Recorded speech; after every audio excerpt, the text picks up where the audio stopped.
साल है ना, जिसको 400 साल तक हमने अपने जूते की नोक पर रखा।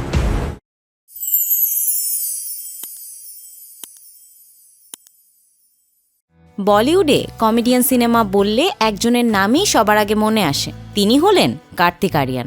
তার অভিনয় থেকে মন ভোলানো হাসির প্রেমে পড়েছেন একাধিক ভক্ত। এবার এই কমেডিয়ান নায়ককে প্রথম কোনো বায়োপিকে অভিনয় করতে দেখা যাবে। চান্দু চ্যাম্পিয়ন। চান্দু চ্যাম্পিয়ন সিনেমায় একজন খেলোয়াড়ের অসাধারণ বাস্তব জীবনের গল্পকে পর্দায় তুলে ধরবেন কার্তিক। সিনেমায় কার্তিককে চান্দুর চরিত্রেই দেখা যাবে।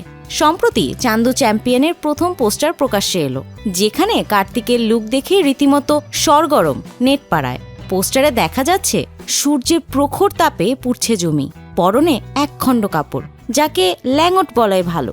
পেশিবহুল দেহ থেকে টপ টপ করে ঘাম ঝরছে, মাথার চুল ঘামে সিক্ত। দৌড়চ্ছে চান্দু, দৌড়াচ্ছেন অভিনেতা কার্তিক আরিয়ান।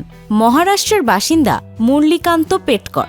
গ্রামের খেলাধুলা থেকে ভারতীয় সেনাবাহিনীর সবকিছুতে দুঃসাহসিকতা দেখিয়েছেন তিনি। 1965 সালের ভারত পাক যুদ্ধে তার দুঃসাহসিক লড়াই এবং সেখান থেকে এক ভয়াবহ আঘাত নিয়ে তার জীবন অতিবাহন।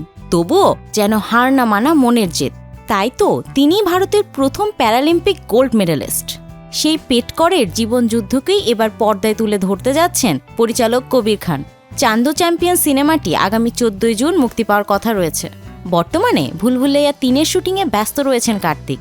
এই সিনেমায় অভিনেতার বিপরীতে দেখা যাবে তৃপ্তি ডিমরিকে।